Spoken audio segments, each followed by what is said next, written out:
तो ये अभिषेक बनर्जी पर टीएमसी के बड़े नेताओं पर भी तो लागू हो जाना चाहिए। ये दोहरे मानदंड तो राजनीति में नहीं चलेंगे। सभाएं ममता जी भी कर रही थी और स्वयं अभिषेक बनर्जी, जिनकी पहचान ममता जी का भतीजा होना मात्र है। तो वंशवाद की राजनीति से ऐसे ही लोगों का जन्म होता है जो कई बार अपनी बात नहीं समझ पाते हैं दूसरों पर आरोप लगाने के पहले। उन्हें ये जरूर देखना होगा कि उनके नेताओं का इस पूरे चुनाव में क्या आचरण रहा है। इस तरह से केंद्र सरकार का एक पॉलिसी है कि दिसंबर 2021 तक हम सभी लोगों को वैक्सीन दे देंगे। ममता बनर्जी तो बोलती है धोखा है, संभव ही नहीं है। देखिए, सबसे पहले धोखा की बात ममता जी आज बोल रही हैं, और जिन नेताओं के साथ वो अनेक मंचों को साझा कर चुकी हैं उनमें कई नेता तो वैक्सीन को ही बीजेपी का वैक्सीन और वैक्सीन की प्रामाणिकता को लेकर के कई सवाल खड़े कर रहे थे। लेकिन आज हिंदुस्तान में कोवैक्सीन और कोविशील्ड दोनों के ही निर्माताओं ने जो रोडमैप सामने रखा है, जो स्पुतनिक वैक्सीन हिंदुस्तान में अब उपलब्ध होने लगा है, और Moderna, Pfizer, Johnson and Johnson, इन सबों से भारत सरकार बातचीत की प्रक्रिया में है। तो निसंदेह अगर भारत सरकार ने ये कहा है कि दिसंबर तक सबको वैक्सीन लगेगा, तो इसमें किसी को भी शक नहीं होना चाहिए और ममता जी को भी यकीन रखना चाहिए कि वैक्सीन बंगाल में भी सबको लगेगा। 18 से 44 साल का जो वैक्सीन देने की सरकार की पॉलिसी है, पेड पॉलिसी, सुप्रीम कोर्ट ने इसे अतार्किक बताया है, ये रेशनल बताया, बोला कि कैसे कर रही है सरकार।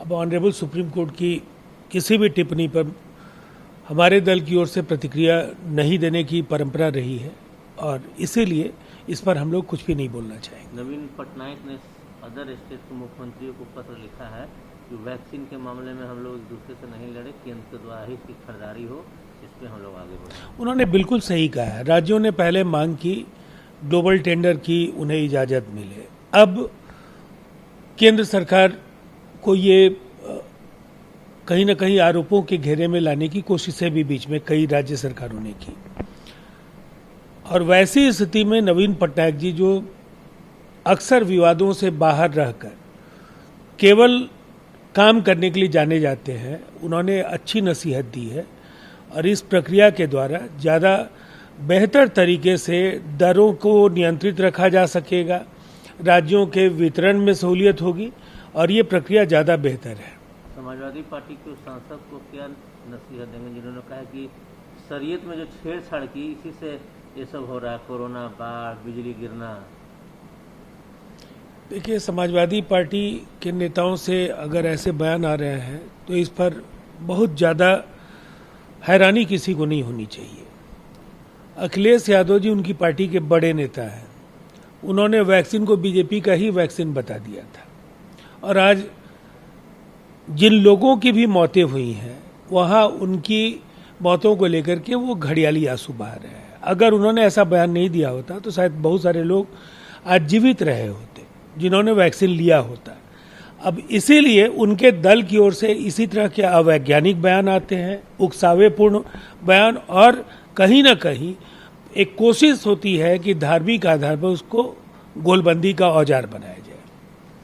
राजीव रंजन जी, कर्नाटक में का एक वीडियो आया है जिसमें एक डॉक्टर की पिटाई बुरी तरह से की गई है, क्योंकि उन परिजनों ने, क्योंकि उनके 5 साल के बच्चे की मौत हो गई, बहुत पिटा, पूरी तरह से लहूलुहान डॉक्टर हो गया, फिर भी उन लोगों का मन नहीं पसीजा, मारते गए उसको। इस तरह की जो प्रवृत्ति हो रही है, कैसे देखते हैं?